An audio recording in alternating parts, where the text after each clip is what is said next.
ہم اپنی حکومت کی یا اپنے افسران کی نادانوں کی کیا بات کریں، پوری دنیا کا ہی ایک عالم کفر کا ایک ایجنڈا ہے۔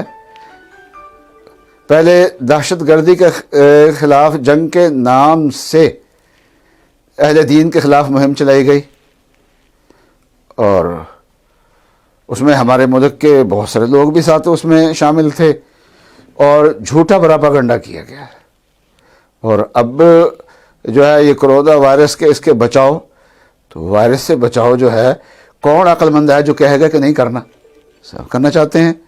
اور پھر یہ عبادات، مدارس کی چھٹیاں کی گئیں، امتحانات ملتوی کیے گئے، علماء اکرام نے اجتماعی سوچ میں علماء اکرام شامل ہوئے ہیں اس میں۔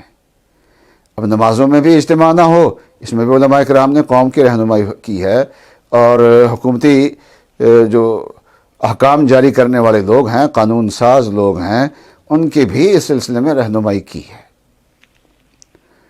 اب اگر قانون بن جائے تو اس قانون پہ عمل کرانا یہ علماء اکرام کا کام نہیں ہے۔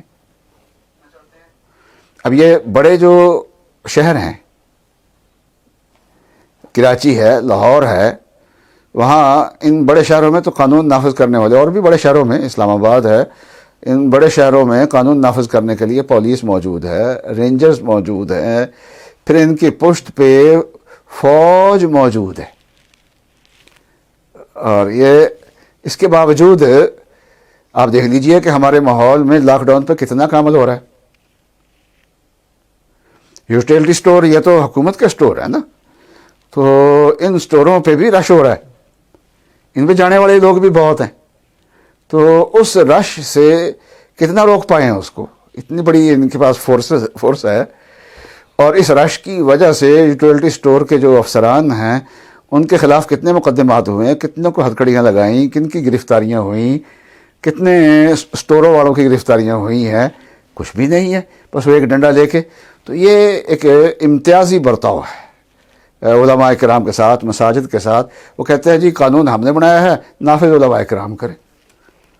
وہ ایک طالب علم تھا، بعض طالب علم عقل میں کچھ کمزور ہوتے ہیں، وہ کمزور تھا جن پنجابی کہتے ہیں چل رہا، تو اس نے سبق میں استاد سے سوال کیا، تو استاد نے کہا کہ آپ کا سوال مجھے سمجھ میں نہیں آیا، ذرا اپنے سوال کی وضاحت کر دیں۔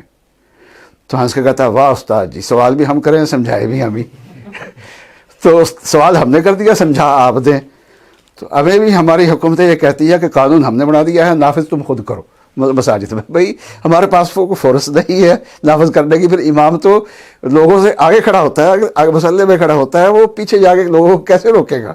اس کا اختیار نہیں ہے۔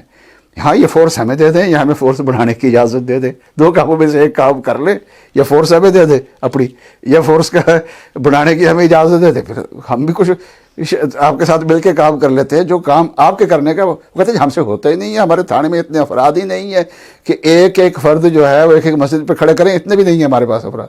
اگر آپ کے پاس کمی ہے تو ہم تو اس لینڈ کے آدمی ہی نہیں ہے بھائی۔ تو یہ انتقامی کارروائیاں اور اس طریقے سے امتیازی کارروائیاں ہو رہی ہیں، لیکن ہم نے اشتعال میں نہیں آنا۔ ہمارا کام ہے دلیل سے بات کرنا، مکالمے سے بات کرنا، اور سیاسی اعتبار سے سوچنا، یہ ہمارا کام ہے۔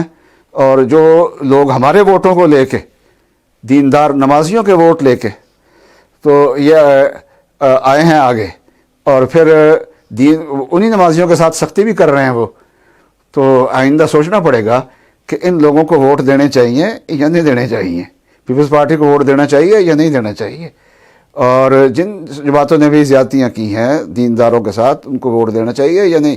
یہ اس وقت سوچنے کی چیز ہے، سوچیں گے انشاءاللہ، لیکن یہ ہے کہ اشتعال میں نہیں آنا چاہیے۔